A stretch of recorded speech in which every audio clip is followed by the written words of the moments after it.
Ouf, j'ai cru que j'allais jamais réussir à l'avoir, ce train. Pourtant, j'avais prévu assez de temps pour les contrôles de billets et de ma carte vermeille, hein. Oui, j'ai eu 35 ans le mois dernier, je m'adapte, hein. Non, ce qui m'a mis dedans, c'est la fouille corporelle obligatoire. Ces salauds m'ont demandé d'enlever ma ceinture, mes godasses, mes chaussettes, mes dents artificielles. J'ai échappé à la fouille anale uniquement parce que j'ai fait un sourire à la guichetière, hein. Quand même, depuis que c'est aussi fliqué de faire Toulouse-Paris en train qu'en avion, on se sent vachement plus en sécurité, hein. C'est vrai quoi, les aéroports, c'est quand même super bien protégé, hein, du moment que t'es ni dans un hall ni dans un avion. Enfin, bref, me voilà à ma place. Place 47, voiture 8, 47, voiture 8, 47, voiture 8. Il m'a juste fallu me répéter ça 10 fois en boucle dans ma tête pour éviter de ressortir le billet de ma poche toutes les 5 secondes. Place 47, voiture 8. Merde, je suis dans la voiture 8 ou la voiture 9 au moins? Bon, fait chier, merde. Allez, direction la capitale. On va pouvoir démontrer la supériorité technologique française, celle que le monde entier nous envie depuis Georges Pompidou, celle qui sait pousser des trains à 300 km/h entre Poitiers et Tours, et à environ 0,75 km/h de moyenne entre Toulouse et Paris.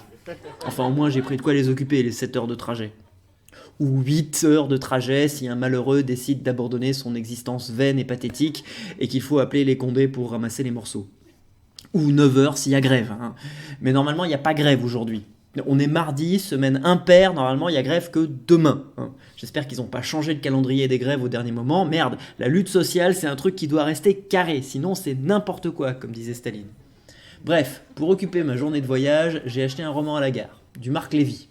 Son dernier roman, ou Et si c'était la dernière fois que lui et elle se disaient tout ce qu'ils n'avaient pas su cacher, ou un truc comme ça. 25 € les 250 pages en police 18. J'ose même pas imaginer la marge au caractère. Marc Lévy, c'est le genre de mec, quand il tag son nom sur un mur, il gagne de quoi racheter tout le bâtiment. Bref, je commence. Les nuages lourds s'appesantissaient au-dessus de Westminster. Ouais, quelque chose me dit que l'auteur n'a aucune idée de ce que le verbe s'appesantir veut vraiment dire. Mais il a trouvé que ça faisait des poids au Scrabble en plus de la SSD, alors il a pris. Et forcément, ça se passe à Londres. C'est l'évolution normale de l'auteur français, hein. Au début, ses romans se déroulent en province pour faire plaisir à ses lecteurs, puis il se passe à Paris pour faire plaisir à son éditeur, et à la fin, ça se passe à Londres pour faire plaisir à son fiscaliste. Je prédis qu'à la rentrée littéraire 2016, il y aura une vague de romans exotiques sur les paysages du Panama. Bref. Les nuages lourds s'appesantissaient au-dessus de Westminster. Au bout du pont, John attendait Elizabeth. Je parie que John est toubib, chirurgien cardiaque, ou chef d'entreprise, mais le genre qui fait de l'humanitaire le week-end pour se détendre, hein. C'est fou comme les riches de romans sont philanthropes. Il y en aurait autant dans la vraie vie, je me demande qui paierait sa cotisation au MEDEF. Bref.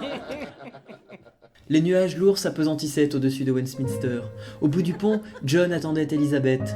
Elle le salua d'un signe de sa main légère. De loin, elle lui héla « Hi, welcome, bienvenue, bienvenue dans le TGV 7580 à destination de Paris-Austerlitz. Nous vous rappelons que pour votre sécurité, vos billets doivent être compostés, vos bagages étiquetés, vos connexions internet surveillées et un échantillon d'urine fraîche remise au contrôleur lors de son passage en rame. » Ah, les cons, ils m'ont fait perdre ma ligne, eux.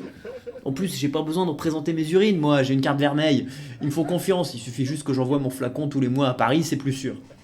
Donc, de loin, elle lui héla. « Hi, welcome, j'ai tellement pensé à toi depuis notre séjour à Venise. Voir le tome précédent, Une vie à deux sur les gondoles, 270 pages, 35 € aux éditions XO. » Oui, Elisabeth, je n'aurais jamais dû t'abandonner pour aller installer ce puits en Indonésie afin de les aider à supporter la mousson.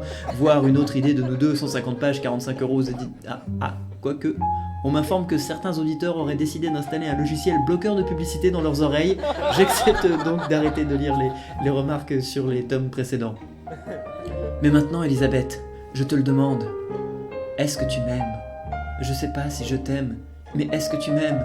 Je sais pas si je t'aime, mais est-ce que tu m'aimes? Je sais pas si je t'aime. Ah merde, mon voisin écoute du Maître Gims à fond. Je lui demanderais bien de baisser la musique, mais ça ferait un peu vieux réac. En plus, il possède la seule chose qui excuse l'impolitesse et les goûts musicaux douteux. Une bonne 50aine de kilos de muscles dans chaque bras. Putain, ces 7 heures vont être longues. John, je dois te le dire, c'est important. En raison d'un accident de passager, notre arrivée sera retardée d'environ 1 heure, le temps de ramasser la morceau. Et merde, je le savais! Putain, saloperie de romantique. Ah, c'est les romantiques, ça. Ça croit à la beauté de l'existence. Ça s'imagine que ça a un destin, que la vie ne peut pas se résumer à attendre le soir en maudissant le matin jusque dans la vieillesse. Et un jour, ça n'en peut plus. L'angoisse est trop lourde à porter. La vie n'est plus qu'un fardeau harassant. Alors ça décide de se jeter sur les rails, pour laisser la fureur technologique humaine leur broyer les os et la conscience à la vitesse du vent mauvais. Et qui c'est qui doit passer 1 heure de plus coincé à côté d'un fan de R&B? C'est moi. Une horreur, les transports en commun. Quand je pense qu'il y a des gens qui les prennent tous les jours pour aller au travail. Heureusement que je bosse à la Vège, moi, c'est pas près de m'arriver. Bon, allez, foutu pour foutu, je veux pas perdre mon temps, je file à la page 110. Oui, Olivox vous le dira, dans les romans de gare, à la page 110, il y a toujours une scène de cul. C'est comme ça qu'on tient le chaland. Donc, allez, direction la page 110.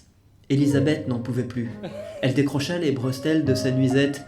Et d'après nos informations, vous avez installé un logiciel bloqueur de page 1 à 109 sur votre cerveau. Vous devriez avoir honte. Comment il mange Marc Lévy après ça?